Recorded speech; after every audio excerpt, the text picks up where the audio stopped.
other nga elements mabilin mo nga mabiling ka mapan ijay baba na daytoy item properties ada ti background mabilin mo ikan di background mabilin mo lang ikan ti frame tani frame.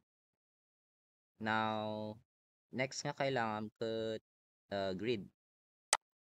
So kitam jay grid.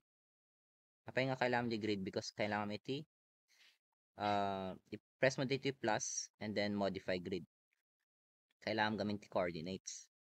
So for your coordinates, sukatan nyo dagito yung values na rito. Ipag-ayaman nyo dito nga values. Tapno makita no, anya ti, mayat nga itsura na jay, grid yo.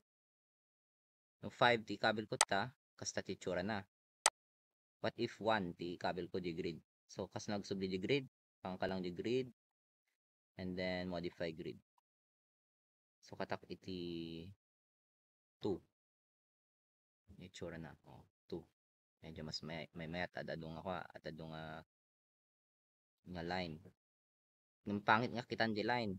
So, ikatat di line from the line style. Di opacity na i-0. Tapno nga makita di line. Pero kay when nikat ko lang di line. Pero yung next nga ikabil tayo ket di coordinates. So di coordinates na ito draw coordinates. Check mo rita. Oh, nagparangan nagay coordinates dagito yung number. Now, pangit mo di tsura na di dati right and left na naka horizontal. So, i-arami din tayo yan na ganun. Mapantay to'y left. Dito yung left. Sukatan tayo di horizontal t vertical. Dito yung mat right. Sukatan tayo di horizontal t vertical. May sa t descending dito ya. Vertical descending. Yan. Goods na siya. Next, agaramid ka ti frame. So, di inaramid ko tap na agaramid ti frame. Add shape. Add rectangle.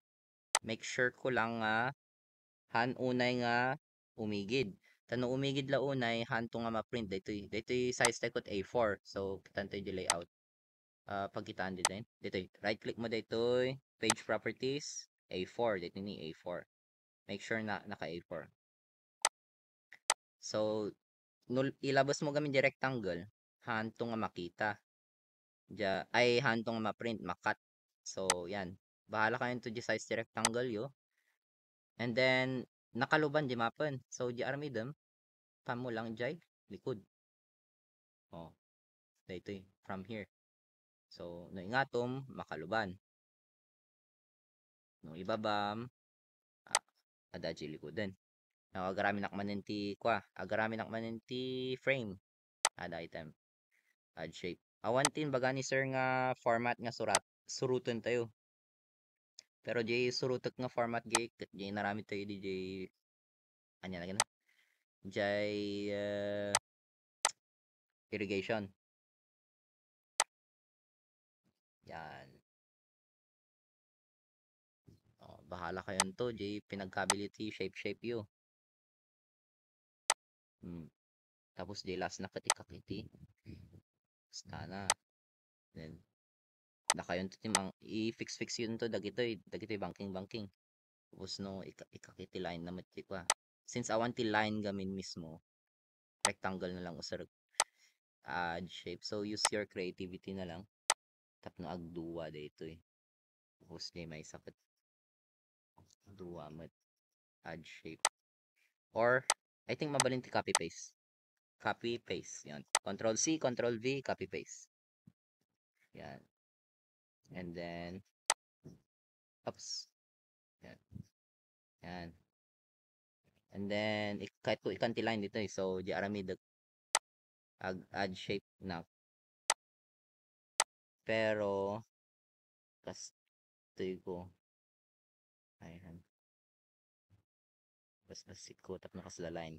And then from here so katak di ay rotation na. I-rotate ko ti negative 45 degrees.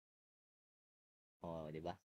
And then pangkot to no kasla jay box tayo nga di pagkabilang ti page number.